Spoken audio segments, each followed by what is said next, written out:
For the past 3 years, Platin Adam has been reaching out to YouTubers in the trophy hunting community asking for their game of the year, and this year I actually had a difficult time thinking about what my game would be.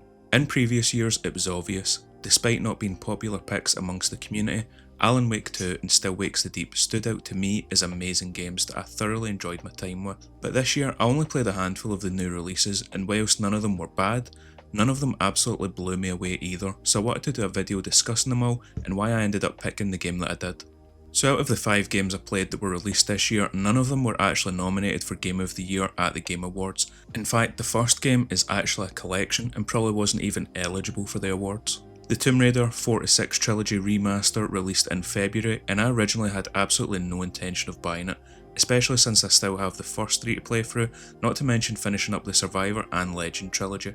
But I ended up buying it in preparation for a video that was cancelled. Some of you guys might remember the Loch Ness video that I did, and I'd thought about potentially starting a series where I would go and visit the real life location of video games, and then pop a trophy relating to that location or an activity that I could do there. So the plan was, whilst I was in Prague over the summer, I'd do a little vlog exploring the city, and then end it by going to a gun range and getting my hands on a Glock, which would tie into the automatic from Ludic trophy from Tomb Raider Angel of Darkness, where Lara buys a fully automatic Glock whilst in Prague. But long story short, whilst I did manage to get my hands on a Glock and quite a few other guns whilst I was there, because it was my first time abroad, I was just totally living in the moment and enjoying myself, so I never ended up vlogging anything.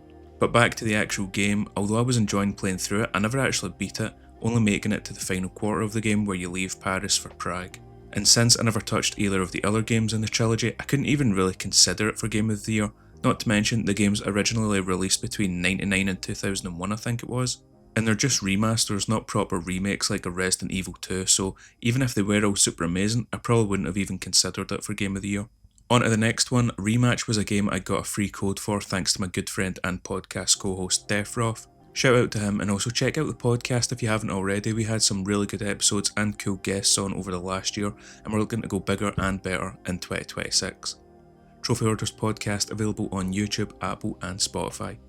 Anyway, I thought this would be a game that I'd play on stream with him and then never really go back to, but I actually ended up really enjoying it and sinking a good amount of hours into the game even after getting the platinum.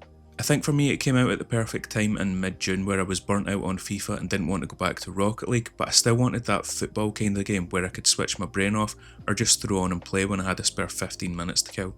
As much fun as I had with the game though at the start, it'd be really hard for me to recommend it now, especially at the £20 price mark.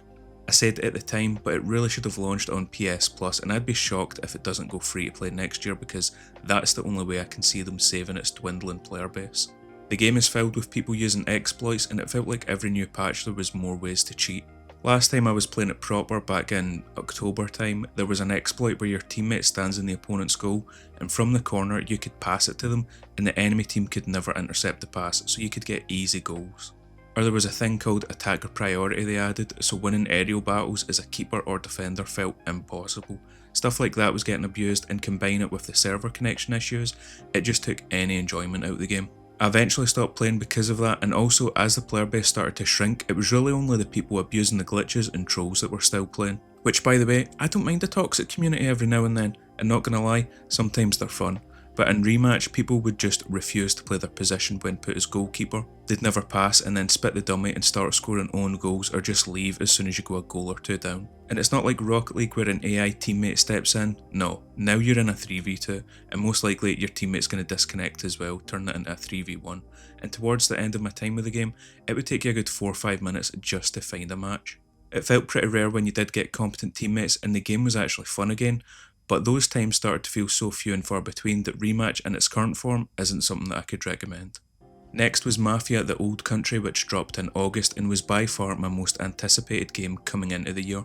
Mafia 2 is one of my favourite games of all time, so much so I done a 20-minute long video explaining an iceberg all about Mafia 2 a few years ago, and I loved the Mafia 1 remake they done, so I knew Old Country was going to be a day one purchase for me. The game received generally favourable reviews and was usually seen floating between a 7 or an 8 out of 10, which is about what I'd give it, and I remember seeing the headline of one review that put it perfectly. They said, "It doesn't reinvent the wheel, and that's okay." And it's true, it isn't some amazing blow your socks off open world game that gives you these new unique mechanics or never before seen features. You're not going to be watching hour-long video essays dissecting the nuances of its story years from now. It's another Mafia game in the same mode as the previous entries, well, the good ones. It's a linear, story-driven open-world game that's got solid third-person combat with a good story and well-developed characters. Now, on the story, whilst I did find it quite predictable, which I've noticed a lot of people complained about, without getting into spoilers, there are a lot of tropes and the twists I did see coming a mile off. But with how well written the game and its characters are, I feel like it can get away with it and it doesn't ruin the experience. Also, the characters are all well acted and the setting of Sicily is absolutely beautiful, and I like how they tied into the other games from the series. One thing I didn't like, which I should mention, is how disappointing and not rewarding the stealth sections felt. They were super easy even on the hardest difficulty. It felt like the stealth option had a very obvious path to follow, but it ended up feeling pointless in the end because no matter what, it would always end in a gunfight. I never felt rewarded for playing smart. 2 times in particular, one at a mansion and the other at the police station. I stealth the entire section, and as soon as I reached my objective, a cutscene would play, and now magically every enemy in the area knows where I am, and it just felt like such a massive slap in the face. But that issue aside, I did really enjoy my time with Mafia the Old Country, and when credits rolled after those 13 hours, I did feel satisfied. The biggest release of the year, which only got revealed back in July, Battlefield 6 is what most people probably expected to be my game of the year, given that I'm such a massive fan of the series, having got the platinum for every game. But it's funny because one of my biggest criticisms about 2042 was that they didn't give us a single player campaign. Fast forward to Battlefield 6 and the campaign was so bad, it's really the main reason why I couldn't give it my Game of the Year nomination. I had such a great time with the multiplayer, which is obviously where you spend the vast majority of your time with the game. Especially at launch when I was playing with Defroth and Bomb Chop, I think we streamed for 20 hours that first weekend.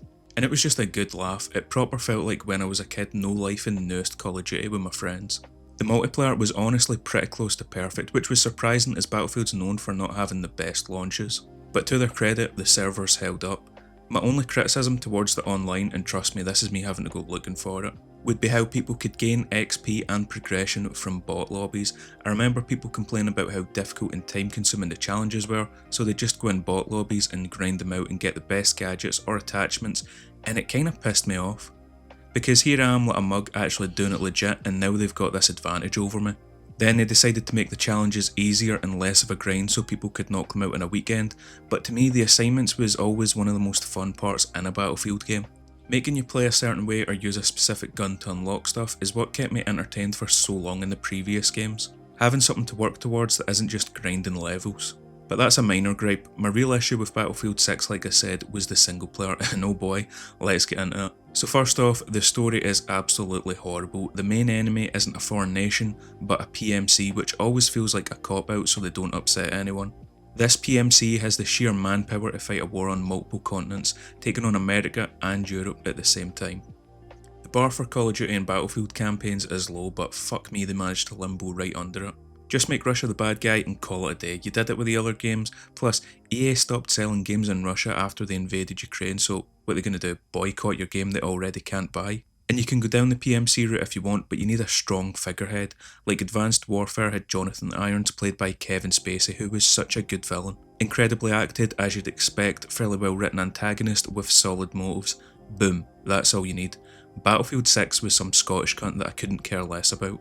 Now my biggest gripe with Battlefield 6 was the bugs. Let me tell you, I don't know the last time I bought a AAA game at launch that had this many issues. To put it into perspective, I played 50 hours of Cyberpunk at launch on PC and I had less issues with that game than I did my 5-6 hours with this Battlefield campaign. So first off, I'm convinced the difficulty levels were bugged. I played all the way up until the end of the second mission on hardcore, which was surprisingly easy because I didn't die once. Then at the end of the level when you need to destroy the AA guns, it was bugged because the gadget you need to destroy them wouldn't spawn in. So I restarted the mission and dropped the difficulty down to normal so I could speedrun through it, and now all of a sudden I'm getting 2-tapped and the game felt much more difficult. Mission 6 where you need to save the president, I had the game crash twice just on this mission alone.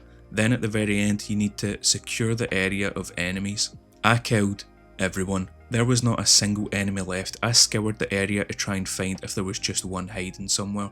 It took me restarting checkpoint 4 times to finally get past this section, and guess what?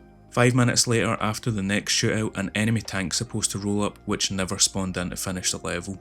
Constantly I was dealing with issues like that throughout the entire game, not to mention all the graphical glitches where I'd shoot my gun and the screen would just go mental. Missions wouldn't start, you'd just get stuck on an endless black screen, and of course, you had to be connected to the internet the entire time just to play the single player. It was truly an absolute mess, and despite the online being as great as it was, it just soured my total experience with the game, and I feel like for Game of the Year, you need to look at the whole package, not just how fun that one aspect of the game was.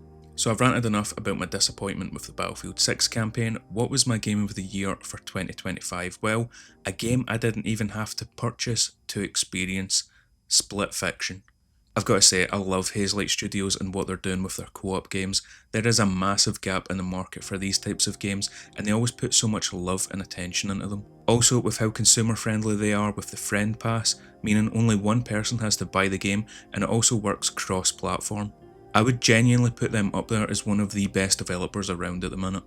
At first, it was a surprise to see it never get nominated at the Game Awards, especially with It Takes Two winning back in 2021, because I'd argue Split Fiction is about on level with It Takes Two, if not better in certain aspects.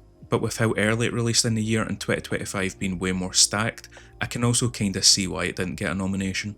Without going into too many spoilers, as I do really love this game and think you should experience it yourself, Split Fiction is about two authors, Zoe and Mio, who visit a tech company with the promise of their books being published. All they have to do is go into this machine that lets them experience the worlds they've created. A little mix-up happens and now they're stuck together trying to escape from the machine as they traverse between different worlds and stories that they've written throughout their life. And this game genuinely just blows you away with some of the set pieces, especially towards the end. I remember just stopping for a second to take in everything that was going on, and appreciating how difficult a game this must have been to make with all the moving pieces and how well they mix up the gameplay and the art direction. It pays homage to so many different games and genres whilst also showing off its own original ideas. The characters are much more likeable than the previous game, but I will admit it did take me a little bit of time to warm up to them. They're also polar opposites, which works well for the story and how they interact with each other throughout the game. The boss fights are incredibly well done. Some of the side missions you go on had me and my pal in stitches. It's just such a truly well made game that when I had to actually sit down and think about what my Game of the Year would be, in comparison to every other new release I played this year, it stands clear above the rest, and I realised how much I really loved my time with this game.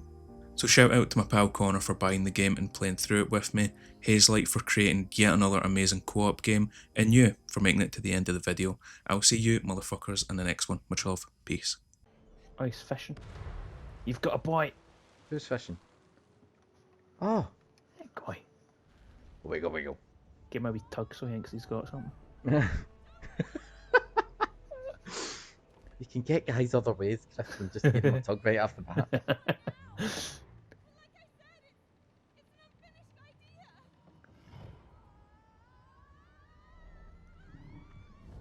Smells like fish, but isn't fish.